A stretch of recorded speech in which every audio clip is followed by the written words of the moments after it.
Hi, this is Mrs. Swigard, and today we're going to be doing lesson 2.8, literal equations. And you're going, literal?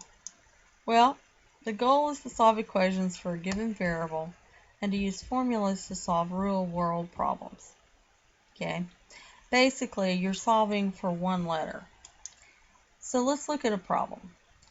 We're going to solve 2x plus 4y equals 8, and we're going to solve it for y. In other words, we're going to set everything equal to y by using order of operations to move things around. Now remember my statement, take it to the other side and do the opposite.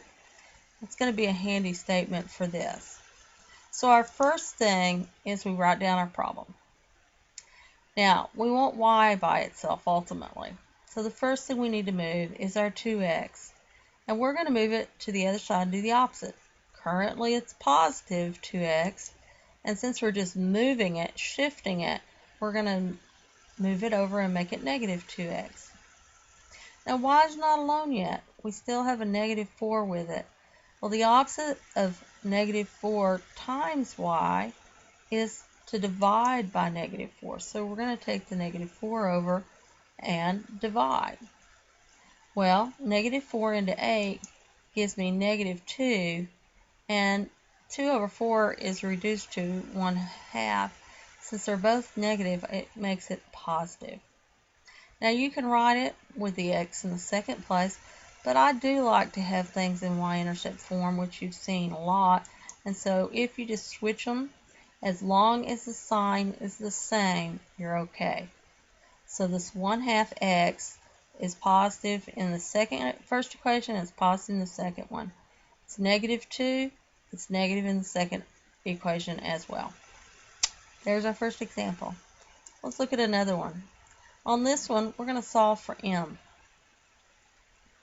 Well, one of the key things that we need to do is get m by itself. And I'm going to move that n first, that negative n, and take it to the other side and do the opposite, which is add n to the other side. But my m's are still not on the same side. So I'm going to move the km to the left. And so we're going to have 3m minus km equals negative 8 plus m. That just came down. I can take an m out of both of those terms, those first two terms. And so that would look like this. Okay. Now, well, what's the opposite of m times 3 minus k? That's multiplication, isn't it? So if I want to get rid of that, I take it to the other side and do the opposite, which is division. You got it. So our equation now turns out to be this, and this is a correct answer. Now once again, just like on the previous one, if I want my variables first, I could do this. As long as my signs are the same. The n was positive in the first one, it better be positive in the second one, and so on. Okay? Keep your signs the same. Be careful. Okay. Last problem. Thought I'd try one more. We're solving for h, so we want h by itself. The first thing I need to do is get rid of the 2. It's divide, so I'm going to take it to the other side and multiply. That's going to give me 2a. We're almost there.